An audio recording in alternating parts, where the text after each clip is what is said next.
Ano ba talaga ang problema? Una, ganito yan. Merong mga foreign na nagpopondo sa lahat na nangyayari sa Pilipinas. Yung mga grupo dito may nagpopondo. Maliban dito sa Maisog, walang nagpopondo dito. Bakit? Eh alam ko yan kasi nakasama na ako dyan. Talagang walang pondo. Maging dito sa UPI, meron lang mga donations. Pagdating ninyo doon sa ibang grupo, halimbawa yung 1 trillion ba yun? 1 trillion march. 1 trillion march. Ang tanong, sino nagpopondo? Mga kongresista. Ang nagpopondo dyan ay galing sa Amerika. National Endowment for Democracy. Tama! Alam niyo yun? Ang nagpopondo dyan sa marchang yan ay National Endowment for Democracy. No, dito na ako makakatay pag sinasabi ko itong mga ito.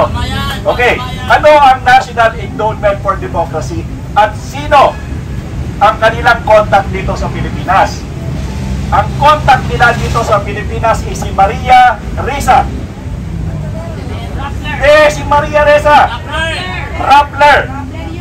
Yan ang tumatanggap ng pondo mula sa National Endowment for Democracy at pagkatapos yan naman ang ipinapasa katulad doon sa 1 trillion. So ibig sabihin, kung kayo'y nagpamarcha dyan doon sa September 21, ang pondo niyan ay galing sa Amerika. Okay. So akala nyo normal lang na naglalakad-lakad doon? Amerikano ang nagpopondo niyan. At ang pondo niyan ay bumabagsak kay Maria Ressa ng Rappler. Ngayon, itong si Maria Ressa ang kanilang ginagamit sa fact checker. Diba? Sino ang may karanasan sa inyo dito sa Facebook na nakakailan na kayo ng tawag dito? Fact check pero nasususpended. Sino sa inyo ang mga may suspension sa Facebook? Marami. Ako, pag hindi 1 buwan, 2 buwan, yan ang suspension ko dyan.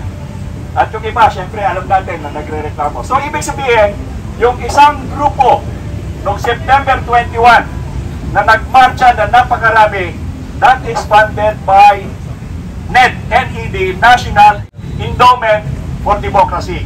Okay? So, nakita nyo na isa. Ikalawa, yung tropa naman ni na Ontiveros, yung mga Akbayan, tawag doon, yung Makabayan Black. Okay. Ang pondo niyan ay nanggagaling sa Europe.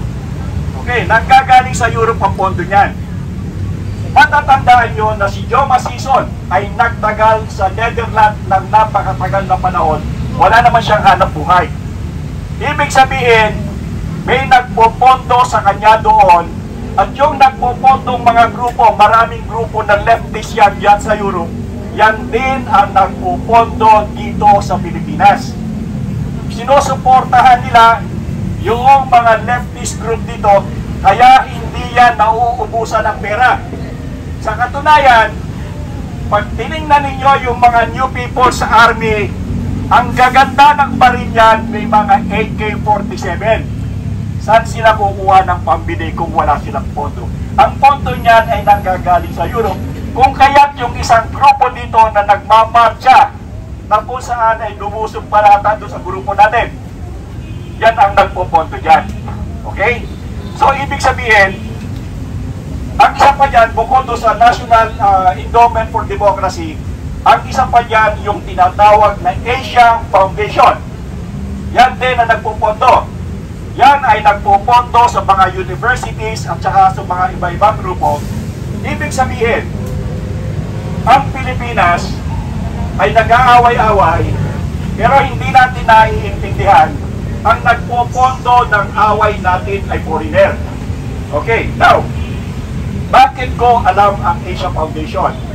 Okay, noong 2010, ang Asia Foundation ay nag-sponsor ng t-shirt ng PPCRB. Sino nakakaalala sa inyo nun? Yung PPCRB, yung malaking t-shirt na merong malaki dito na kulay blue, na merong kalapate. From Namprel, tinanggal ang Namprel, pinalit ang PPCRB. By the way, Ang NAMFREL was organized by Edward Lansdale. Si Captain Edward Lansdale noong Second World War ay siya ang leader o nakatalaga sa Pilipinas na pinuno ng OSS. Ano ang OSS? Office of Strategic Services. Now, ano ang Office of Strategic Services? Ngayon, yan yung grupo na tinatawag na Central Intelligence Agency. Si Lansdale ang gumawa ng NAMFREL. So, ibig sabihin, sa haba ng ating panahon, ang NAMFREL ay Amerikano. Sina Concepcion, hindi sila ang tunay dyan. Ang nasa likod niyan, dahilan sa ang nag-organize ng NAMFREL ay si Captain Edward Lansdale, dating ahente ng Office of Strategic Services na ngayon ay Central Intelligence Agency, na sila pa rin ang nagpapatuloy at nagpapakilos ng gawain sa Pilipinas. Okay, bakit nila ginagawa yung gusto nilang gawin na tayo magkalabo-labo, tayo magkahiwa-hiwalay? Simple lang yan. Dapat po nating maintindihan na dapat ang mga Pilipino ay hindi magkaisa. Divide and conquer. Simple lang yan eh. Ginawa na ito ng mga Kastila, pinagpatuloy ng mga Amerikano, at patuloy na ginagawa ngayon. Anong ibig sabihin ng divide and conquer?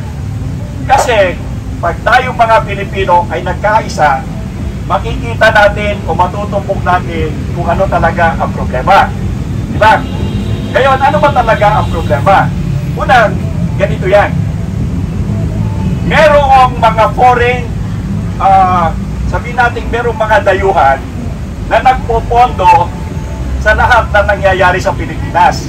Yung mga grupo dito, may nagpopondo. Maliban dito sa Maisog, walang nagpopondo dito. Bakit? Eh alam ko yan eh, kasi nakasama na ako dyan. Talagang walang pondo. Maging dito sa UPI, meron lang mga donations. Di ba? Kanina, ang ulam namin, hotdog. At saka nagluto kami ng kanton na may kanin. Yan ang aming ulam at kinain. Pero, pagdating ninyo doon sa ibang grupo, halimbawa yung 1 million ba yun? 1 trillion march. 1 million march. Ang tanong, sino nagpopondo? Mga kongresista. Ang nagpopondo dyan ay galing sa Amerika.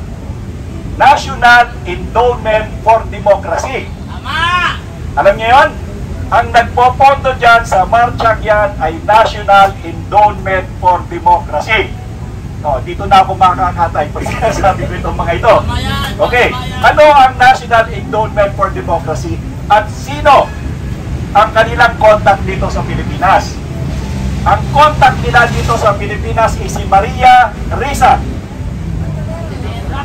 Si Maria Ressa. Rappler. Yan ang tumatanggap ng pondo mula sa National Endowment for Democracy at pagkatapos yan naman ang ipinapasa katulad doon sa 1 billion. So ibig sabihin, kung kayo'y nagpamarcha dyan doon sa September 21, ang pondo niyan ay galing sa Amerika.